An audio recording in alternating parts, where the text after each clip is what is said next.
Okay, hi everyone. So now what we're going to do is we're going to go through the practice problems, looking at how we can use contrast statements to look at our data using randomized control trials. So for this, what I'm going to do is first we just need to go ahead and load our data, and we're going to set it up just like before. So again, I've went over this in several other videos, so I'm not going to go ahead and do that right now. But once you have your data loaded, we're just going to answer each of the individual questions. Okay, so first, using contrast statements, what is the effect of the intervention at 6 months and 12 months? And so for this, we're again using that linear mixed model. So for this, I'm just going to call this model 1. And I'm just going to go ahead and I'm going to use that model looking at Ada's cog, and then group by factor of time, and then plus Ada's cog at baseline, plus age, plus sex,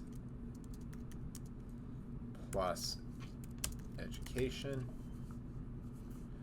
and let me just make sure, and then we're going to add that random intercept, and then just as a reminder, we're using data 3.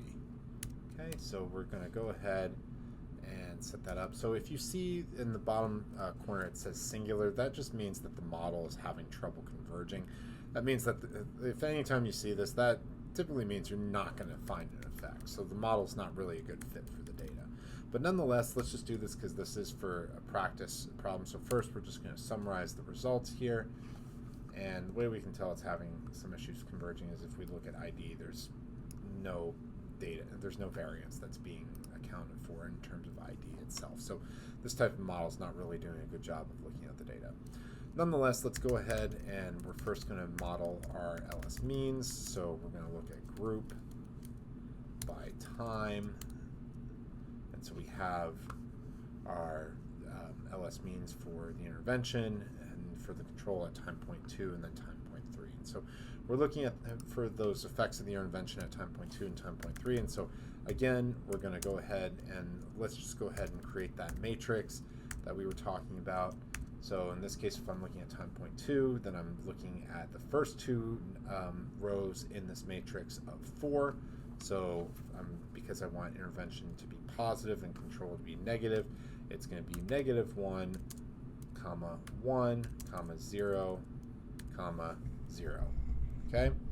So again, -1 being control at time point 2, +1 being intervention at time point 2, and then 0 at time point 3 for the control and the intervention.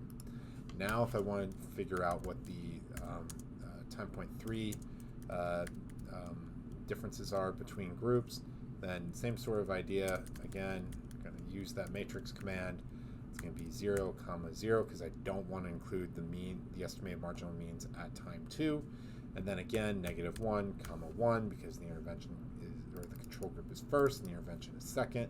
And I want to be intervention minus control. Once I've done that, then I'm going to go ahead and I'm going to run this contrast statement.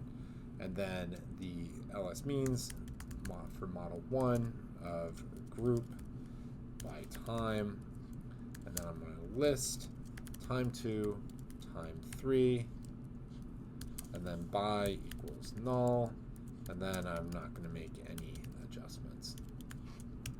And then for, well, excuse me, I forgot to do this all together. Oh, and it doesn't look like that's being found.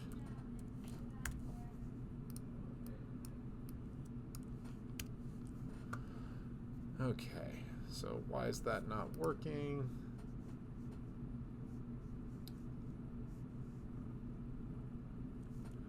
And so right now I just need to figure out if there's any sort of issue with it. And it looks like there might be some, oh, that doesn't help. So you got to make sure those commas are all correct. And now that those are correct, we can see what the results are. So again, if I were to just look at the LS means here, the LS means is 0.4, so the intervention has a slightly lower score than the control group. So at time 2, it's around -0.4.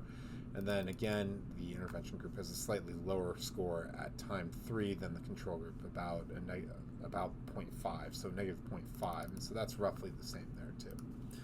So that says that there are no differences at either 6 months or 12 months, although it does look like the intervention group is doing slightly better at each of those time points than the control.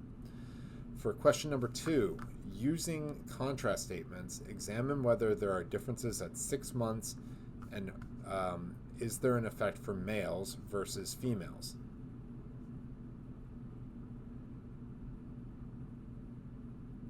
So now we're looking at sex differences. Okay, so same idea. So we're going to do model 2 this time, so we're just modeling a separate model. And this time it's going to be Ada's cog group by the factor of time, and then a separate interaction term for sex. And then we're just going to go ahead and we're going to add in our covariates plus age plus education plus 1 ID, and then data equals 3. So same thing again, we can just go ahead and we can summarize the model if we want. Oh, and looks like there's something wrong with this model. Just really quick, let me just look this over.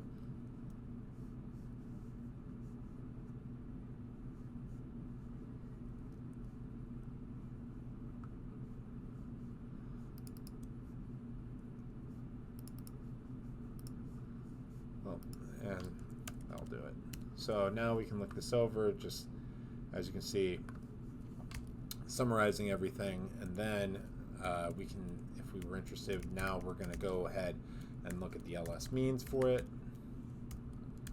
And now we're going to just do group by time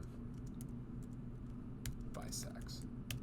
Okay, you don't have to do it this way, but this is going to be, in my opinion, one of the easier ways to look at it. So now we're looking at the effects for females at time 2 first, and then the effects for males at time, and the effects for males at time 2 and time 3. Okay, so now we have to go ahead and we have to set up our matrices. So this one's a little bit more complicated than what we've done before, but I think we can figure it out. So first, let's do the females at time 2. So let's go through it. We're just going to create that matrix statement, C, and then we want to do females versus intervention versus control at time 2. So it's just going to be same thing, -1, 1, and then we have 6 zeros in a row. So 1, 2, 3, 4, 5, 6. So 6 rows that we are not interested in. So 1, 2, 3, 4, 5, 6. For females at time 3, same thing. Make that matrix statement. We're not interested in the first 2 rows, and then it's going to be -1, +1, -1, 1, and then 4 zeros. 1, 2, 3, 4, because there are 4 rows after these 2 rows that we don't care about, right? Okay, same thing for males. Males at 2, same thing. First we use that matrix statement to come up with the matrix, and then it's going to be 4 zeros in a row that we don't care about because that's all the females, and then it's going to be -1, 1, and then 2 zeros because that is time 3. That happens after time 2. And then last but not least, males 3, use that matrix statement one more time. And now what we're going to do is, again, it's going to be 6 zeros in a row, 2, 3, 4, 5, 6, and then -1, 1. And that's that. So those are our 4 matrix statements that we're looking at right there. And now what we need to do is, if we're interested in looking at sex differences at 6 months, then we would just go ahead and come up with that contrast statement. So we're just going to call this males 2 v females 2. That equals males minus females. So males at 2, excuse me, and then females at 2. And then same thing for males 2 v, males 3 v females 3. So now we're looking at differences at 12 months. And so it's just males 3 minus females 3. Okay, so now we have those all set up. And now all we need to do is we just need to run that contrast statement. So now we're just going to set up the contrast. So ls means model 2, and then group by time by sex. And then we just list it out.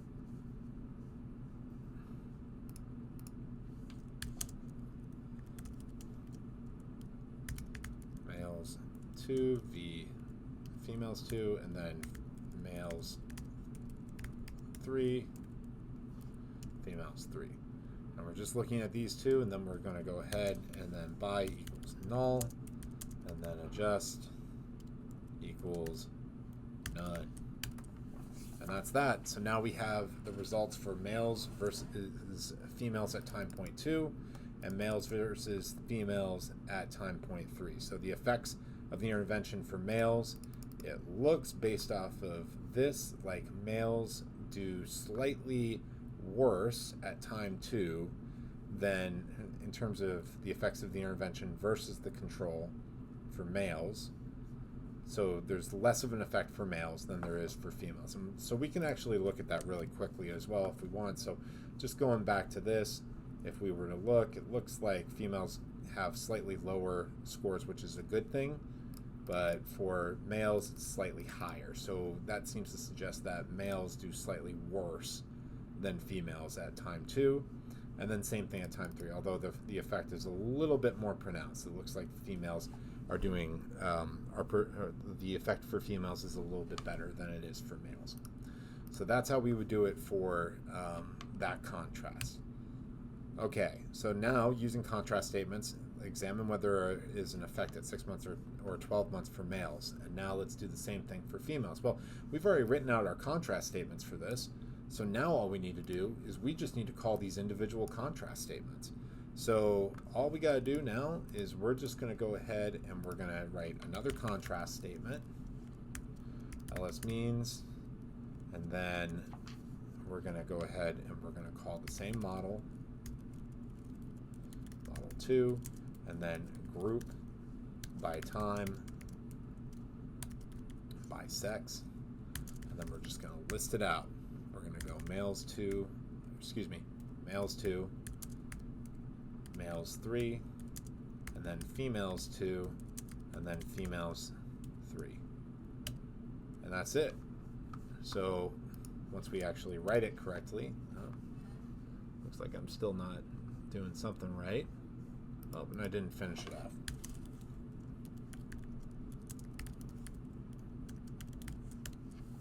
So now that we have this all written out, now we can just figure out how the intervention worked for each group. So again, what we can see here is that the intervention group did slightly worse for males than the control at time 2.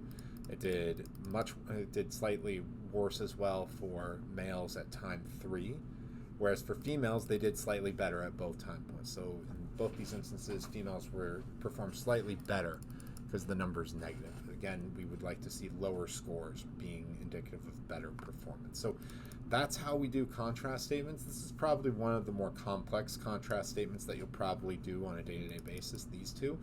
So that's a good introduction to how that actually works. And again, if you have any questions, please feel free to email me, and I'm happy to answer any of those questions for you. So thanks again, and we'll see you next time.